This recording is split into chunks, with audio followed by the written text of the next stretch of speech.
Let's begin by going up to the Design menu and find the Page Borders button, and the Borders and Shading window will give us the different page border options we've got, amongst more features that we can scout and use.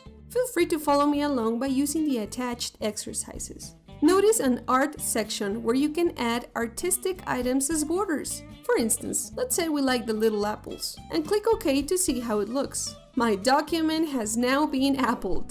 Please take a sec to like this video, and feel free to leave a comment. Back to Page Borders, we'll remove the apples by selecting None in the Art section.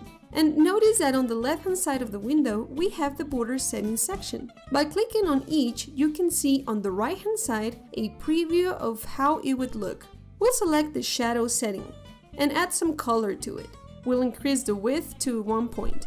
Next to it, we find the Apply To section where you can select where you want your border to be applied to. The whole document, all except first page. We'll select first page only and click OK.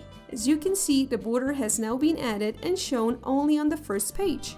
Now you know how to add a variety of borders. Go ahead and keep playing around with them and add style to your document using Microsoft Word.